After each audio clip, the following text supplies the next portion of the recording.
welcome back to part 2 of episode 68. Review! Like you said, the pay-per-view review of SummerSlam 2001. We are trucking along, aren't we? Tagline, finally! When you hear that, you think of The Rock.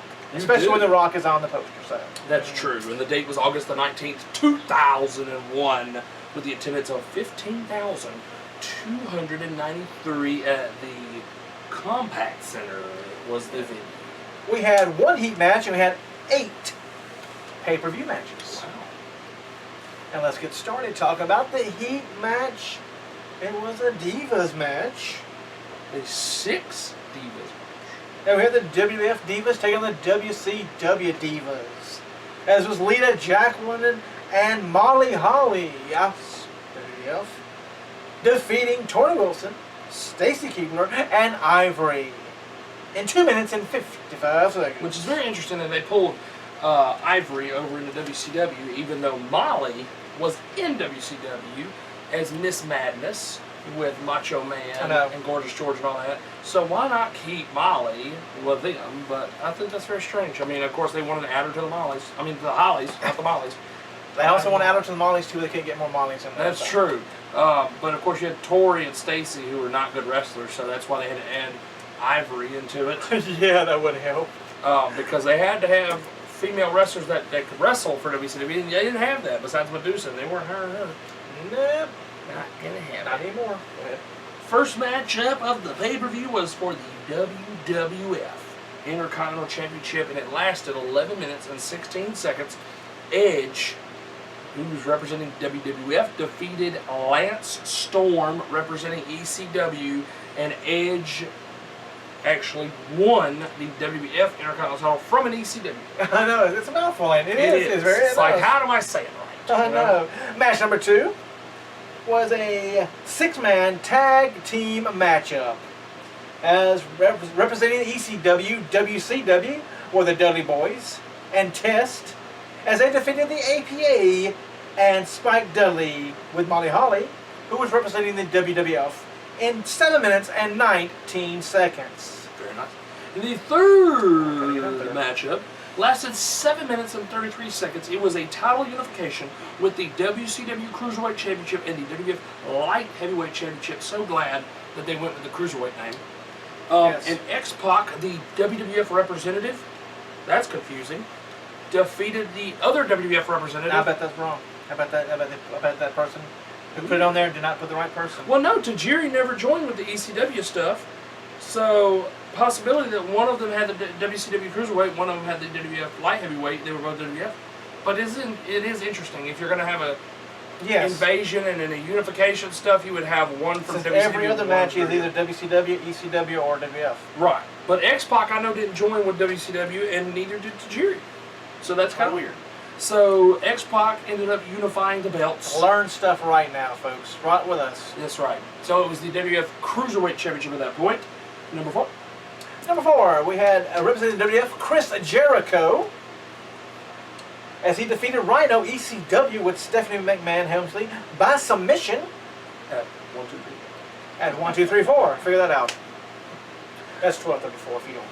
Exactly. I'm trying not to make you have to think too much. That's right. The 5th match was a ladder match for the WWF Hardcore Championship. 16 minutes and 33 seconds. The WWF representative was Jeff Hardy, who was the Hardcore Champion. He was defeated by the ECW representative, R.V. You get that? Hmm? You get all that in there? I got all of it. Okay. All And the 6th match was a steel cage match, folks. Steel cage, and it was a tag team match for the WCW World Tag Team titles and the WWF World Tag Team titles. As a team, the Brothers of Destruction, Kane and Undertaker, defeated, as they were representing the WWF, defeated Diamond Dallas Page, DDP, and Chris Kanyon. Who better than Kanyon? Who represented WCW in 10 minutes and 13 seconds. Short cage match. Bang! Exactly, because his career at WWF sucked. It did. The 7th match was Kurt Angle representing the WWF, defeating Stone Cold Steve Austin who was representing WCW as the WWF champion, and Kurt Angle won by disqualification, so Stone Cold retained the WWF Championship in 22 minutes and 33 seconds. The longest match of the night. Stone Cold may be representing WCW, but he keeping our main belt. Exactly. And in the main That's why they put him over there. event, hell yeah, to add some credentials, credibility. Because they had nobody. No, because all the big names Booker sat home. and DDP, and they ruined DDP right away. Right away. I mean, if you had Hogan come over, he'd come over. If Goldberg would have come over then, and I mean, you wouldn't have to have Stone Cold in the group. You have real people who were in WCW representing WCW, made the gimmick and made the matches so much better. But in the main event, the WCW Championship was on the line. And I'm very surprised they not give it to that Kurt and Austin wouldn't have been the main. Right. I know Rock is one side, but they didn't think too much of Booker. But it's because of the Rock. Yeah. But the Rock, who represented WWF, defeated Booker T, five-time champion. Exactly. In 15 minutes and 19 seconds, as The Rock held the WCW World Title, and Stone Cold Steve Austin still had the WWF title. So he had his two top draws holding the two top titles. Smart thinking. Smart thinking, but at the same time, that kind of ruined. That's what ruined the WCW is the fact that you could tell that they didn't have any faith in the people they had. But you had Rock holding the WCW title, Austin holding the WWF title, Undertaker and Kane holding the tag team titles, both WCW and WWF. RVD, which is kind of surprising, RVD to hold the Intercontinental title, hardcore title. But at the same time, he was already in WWF and he traded sides. You had X-Pac, who was one of his buddies. Exactly. Holding the Cruiserweight and the Light Heavyweight title. Edge having the Intercontinental title, which was already combined with the U.S. Championship. It was combined earlier on, I do believe. Yeah, because there's no U.S. title match on here. Exactly. Well, next year at SummerSlam 2002, the match will be The Rock, the champion, the undisputed WWE champion, taking on Brock Lesnar with Paul Heyman. And if you know your history, that's the beginning of the Brock Lesnar era, if you will.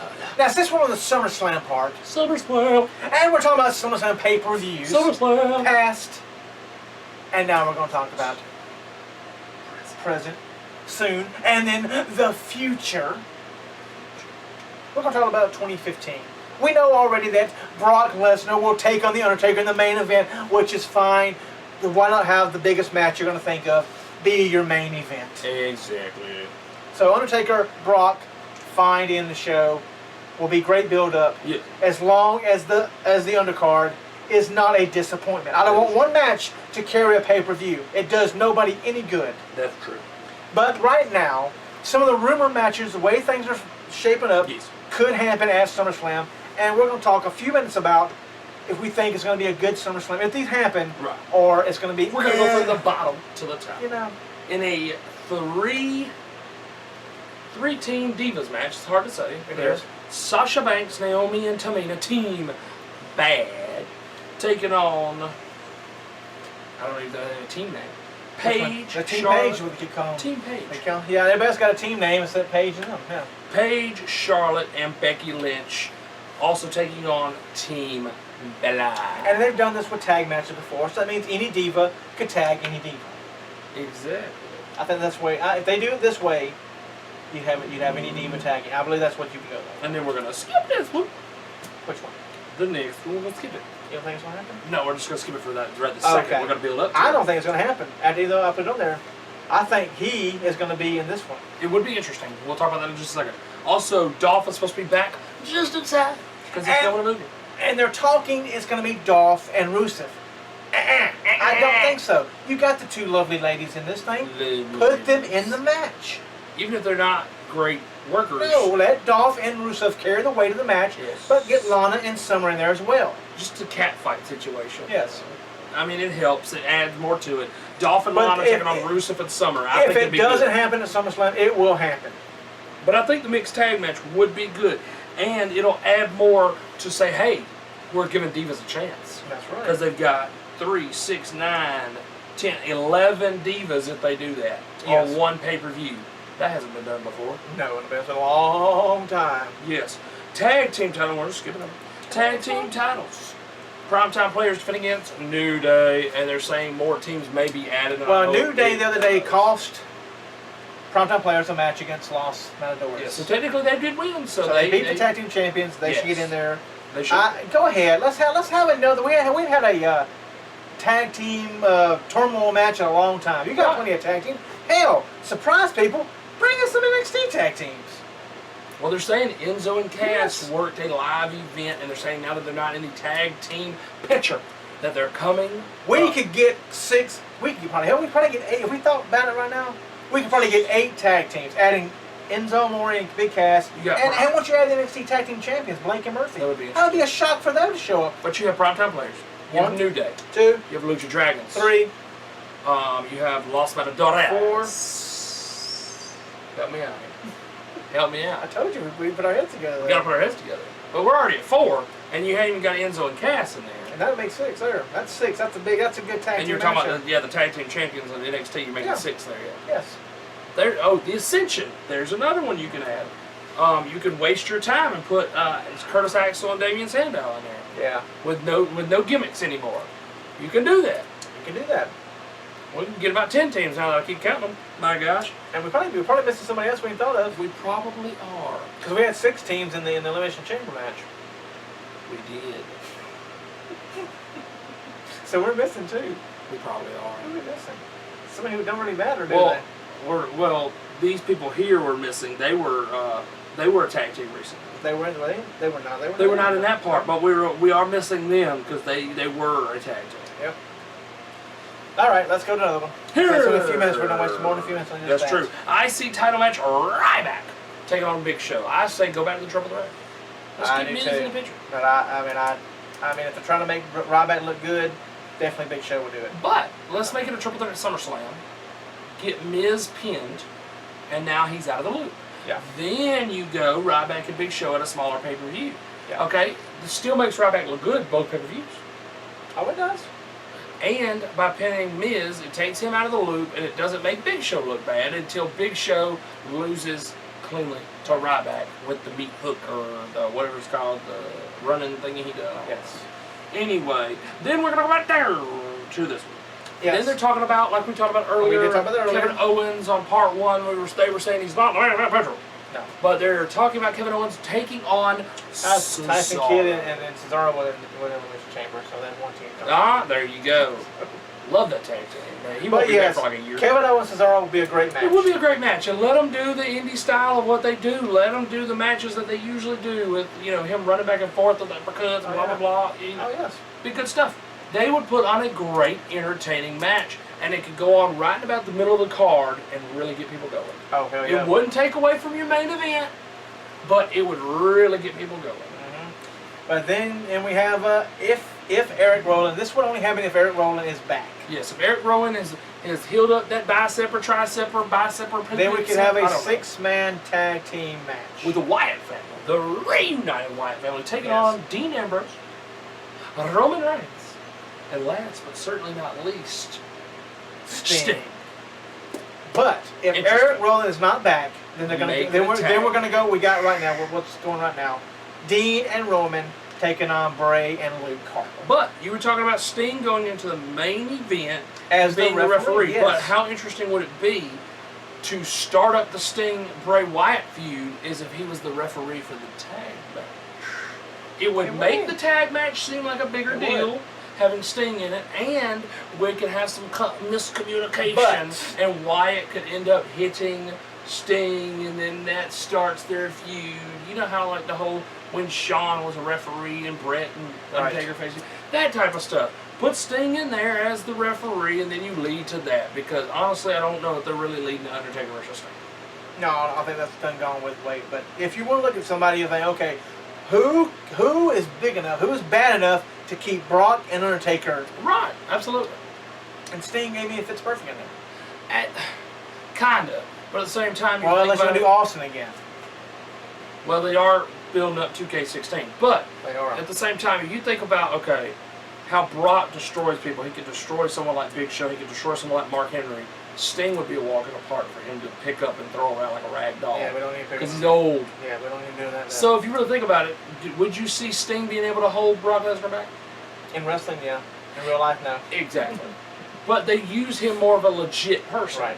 And if he goes more legit, then he would destroy Sting. Yes, he would. You know. But he's a face. He's a face, kinda. I don't know. It's kind of like they're both faces. I don't understand it. I know. It's Weird. It's kind of like the Kevin Owens and Rusev. We're gonna cheer for Brock because he's beating on Seth, and then cheer for Undertaker because he's coming back and beating him on Brock. It's kind of. But speaking of Seth, oh man, my stomach hurt when they started leading that way. I see it. I see it too. I can see it, but as long as it's not to unify the belts. John Cena with the U.S. Championship taking on the I didn't think about that. See, you forgot about that. That's making it 10 times worse. Thank you very much. You're welcome. But have they not talked about unifying? Yes, have they not talked about unifying belts? Yes. The WWE World Heavyweight Champion Seth Rollins taking on the U.S. Champion John Cena in the. I think Undertaker Brock should be the main event. They will be the main event. They have to be the main event. Okay, you cannot screw up like you did at WrestleMania with Shawn versus Undertaker, the first WrestleMania they had. Yes. Okay. Oh, no. Seth versus Cena. Now that may be a way for them not to be the main event, is if it's not to unify the belts, then they won't be the main event. If it's just for the World Heavyweight Championship, they won't be the main event. They shouldn't be the main event.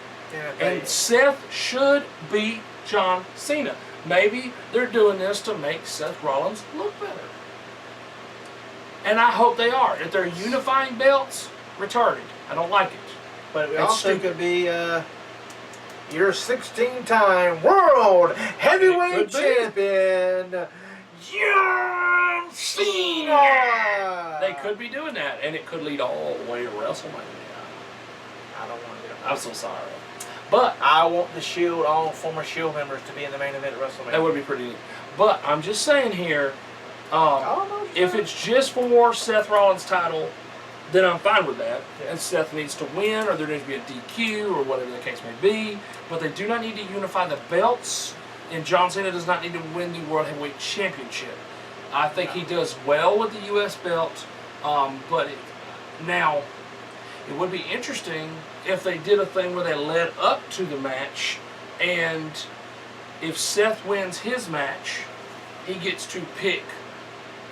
If he wins his match against somebody, then it's the U.S. title on the line. If John Cena wins his match, it's the World Heavyweight Championship on the line. That would be an interesting way. Yeah, but we know what's going to happen. John Cena wins. Yeah, John Cena's going to win. It would Seth's be interesting. not winning. But how interesting would it be a SummerSlam without? Or they both win, and then it's a unification match. Exactly. Oh my goodness. But how interesting would it be if Seth cost Cena and he lost, and so it was for the U.S. belt? How interesting that would be, the World Heavyweight Champion not defending the belt at the SummerSlam? That'd be interesting. It would be interesting. Let's be different, people. That'd be different. It would be different. Let's be different, guys. And say Seth from defending the title, he can lose to John Cena. It don't make no difference. Exactly. Okay, folks, that's it for part 2. We're over a little bit, about 5 minutes more. We wanted to on this part, but we are we'll be right back. Right back to American Dream Countdown, baby. As my hand is reaching out to your hand. My belly just a little big, and my booty just a little big, but come on back. We're gonna finish up. Yes, we are. The 33 current stars and their 90 counterparts. Exactly. 10 out of touch ideas holding back the WWE. 10 TNA wrestlers who should have been world champion but never were. And we're gonna start with 20 through 16, 20 WWE champions who never got their rematch. There's 20 champions who never got their rematch. 20 champions who never got their rematch. So click on over to part 3 American Dream Countdowns on this big episode 68 of Top Rope Reality. He's America.